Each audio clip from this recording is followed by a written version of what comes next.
wrote some notes. I've been going through my dad's house, and something I didn't know about him, about how many notes he actually took about every detail. I mean, I'm just shocked throughout. Like, that's part of the reason that the process has been very slow, is because I'm just learning new things about him, and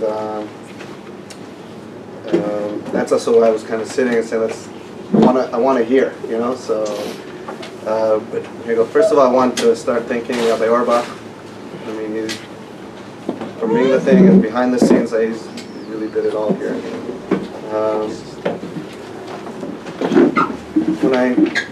When I talk about, I sat today, had a few things I want to write. I mean, it's really hard for me to summarize my dad, because I just feel like there was a lot of things. It's not that I think that he was the biggest Talmid Chacham in the world or the coolest person in the world, but he had a mixture of things. I want to say in a way like a package deal of a lot of different things, and many things I would like.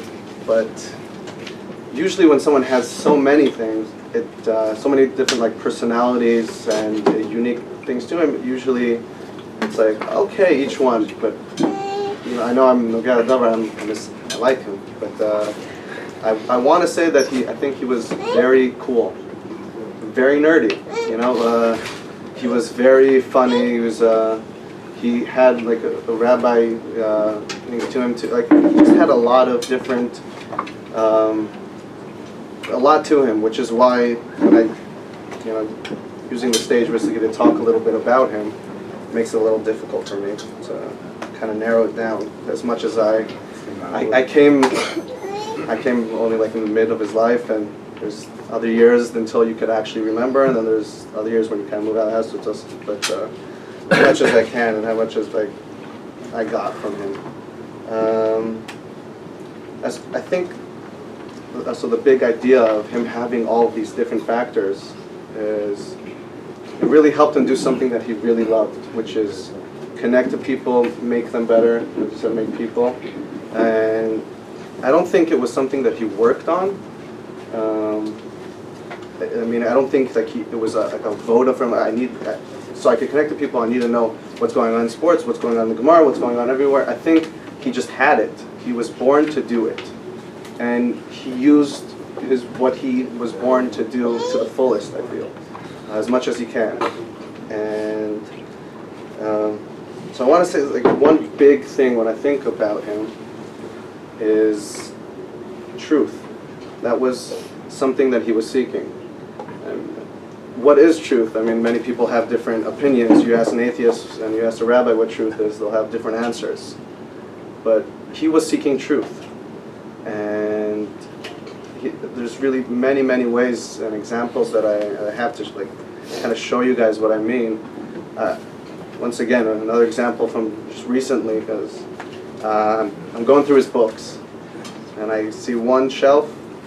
This is Tanya stuff, and then another one, Chabad, and another one there's Breslov stuff, another one there's Zohar books, another one there's Hasidic book. He used to actually laugh. He said that what happened is that it became that Chabad are waiting for Mashiach, and Breslov are happy, and that there's just a beauty to truth in every single thing, and we have to find it, and we have to take basically all sorts of things throughout life that stop us, called political things or just random, things that block us from doing it, and see the whole true picture in what he called truth.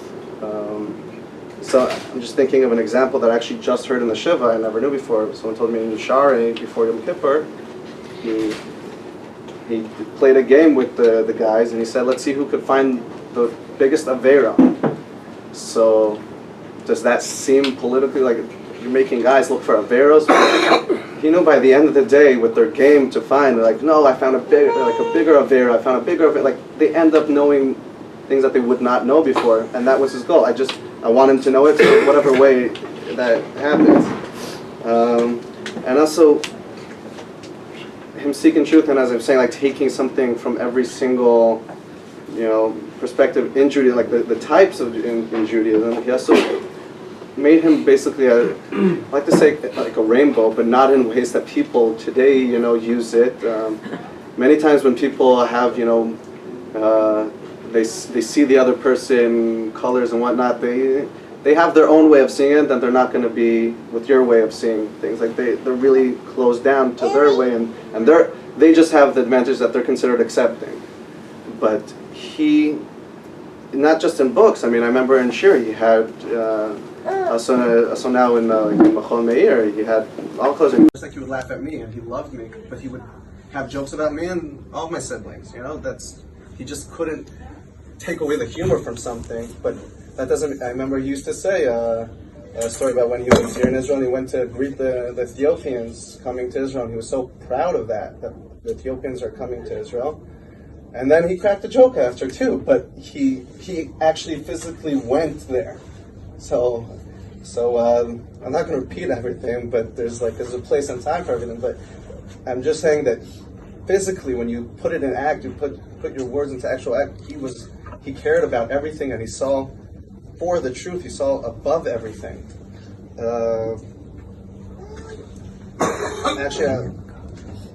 Alicia actually just mentioned to me, he said, how cool is it that my dad had on the refrigerator, he had a coat from Michael Jordan.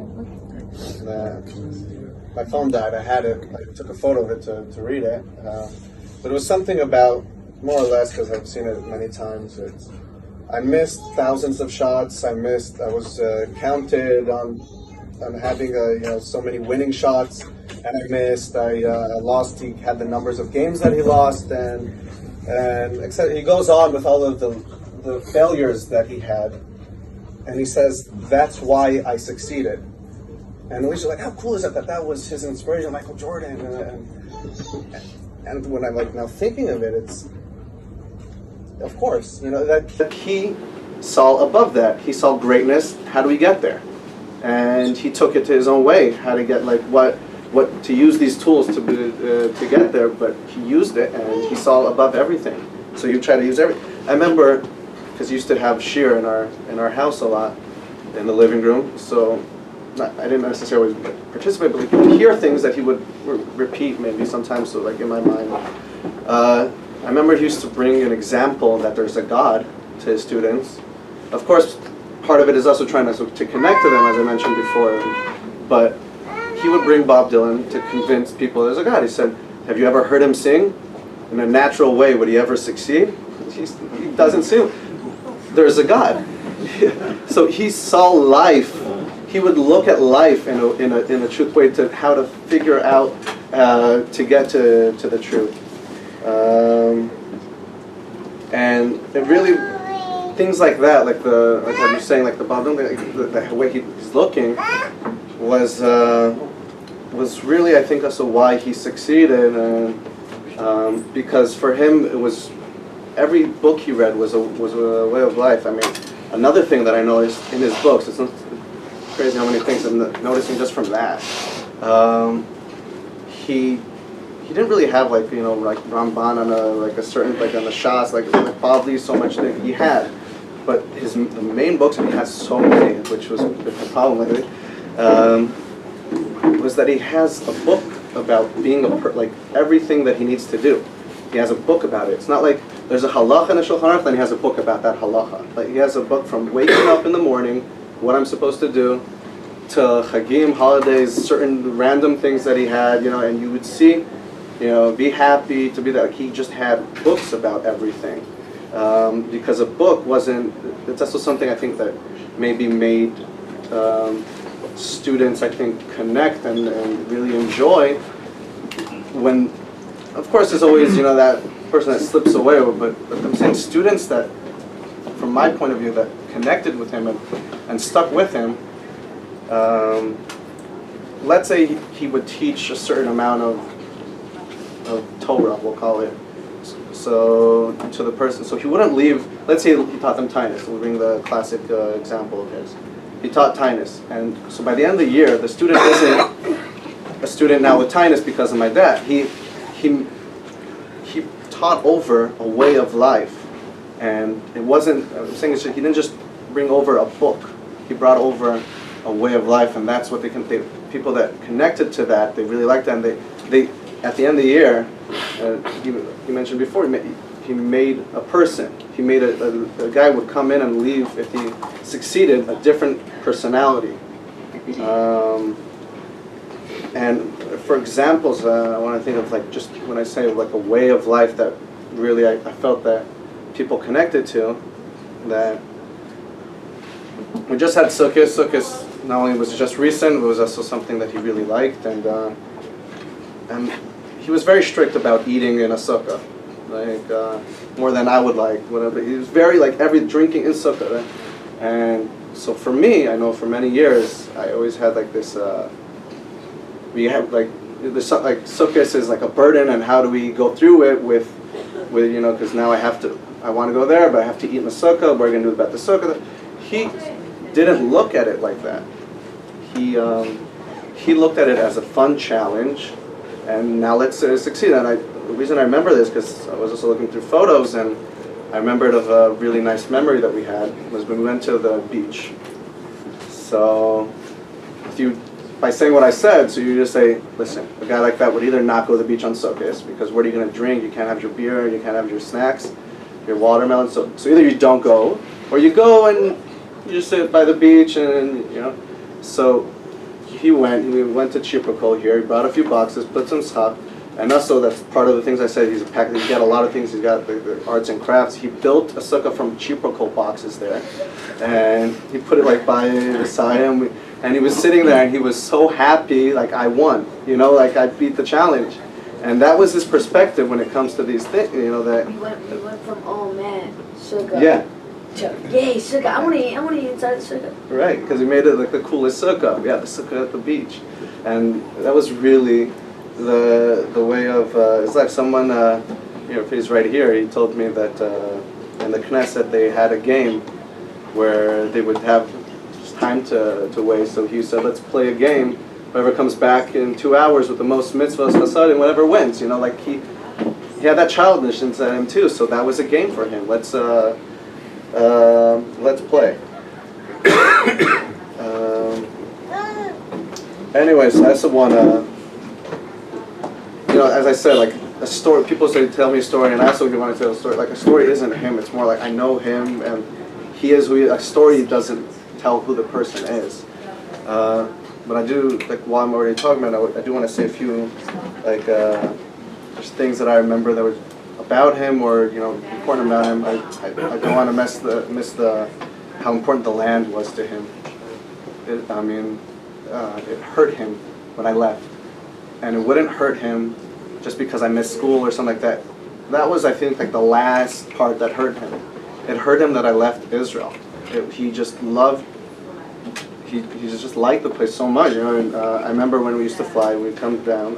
It's been a while since I flew with him, but go down, but automatically just kiss the land.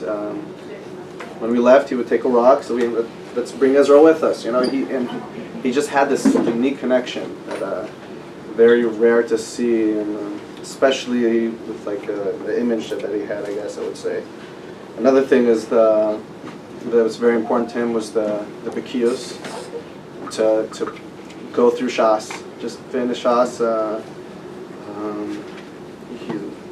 That was just something that with the Shas Ozer, the point that was just he kept mentioning, Fila Danamak. You always bring the thing as I think I said in the Hesped. If you want to be hard, you do the like put Vaseline. You guys just learn, go through. You don't understand, you'll understand better next time. It becomes a language for you. I forgot how many blot he said to do before you actually go. You told me how many blots?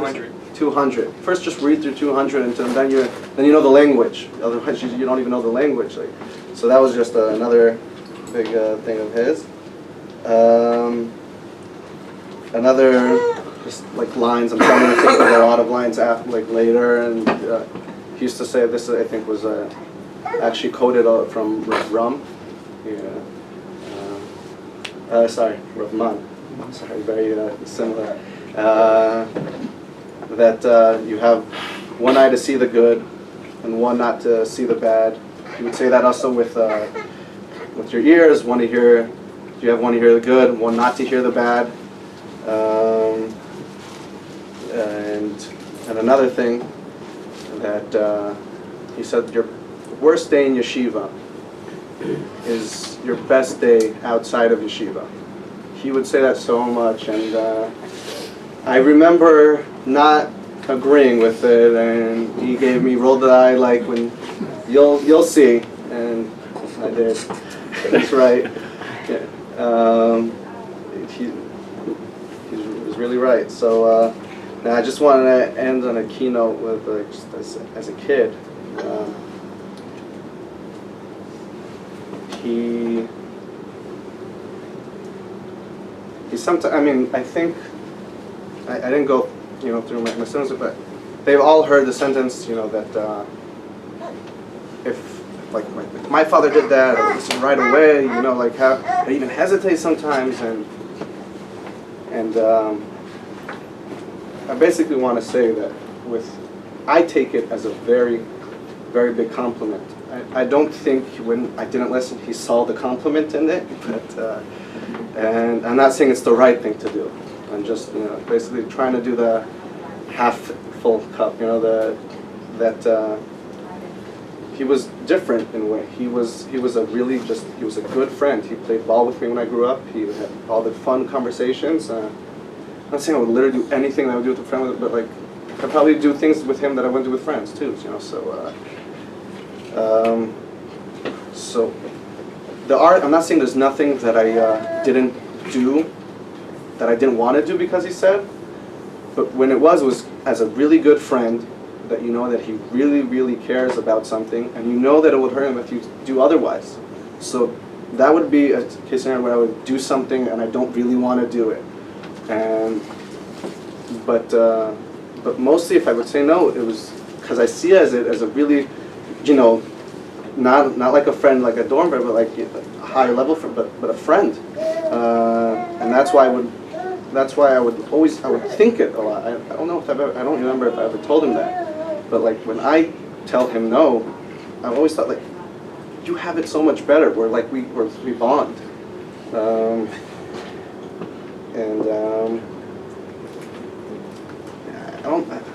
probably gonna regret saying this. I mean, and probably I don't even know if it means anything. It probably doesn't, but it's a feeling that for me, just when he passed away, I wasn't with him.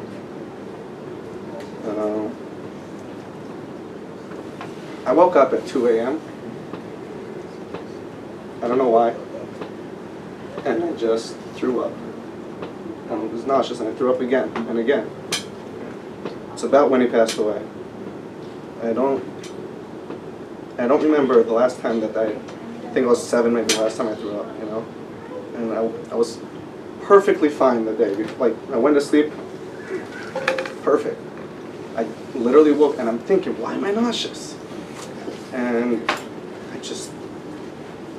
I couldn't stop throwing up. That's also why I was so hungry after when I found out, but I couldn't eat. So, and today's the shloshim, and I don't remember the last time I was so sick. Not just like physically sick. So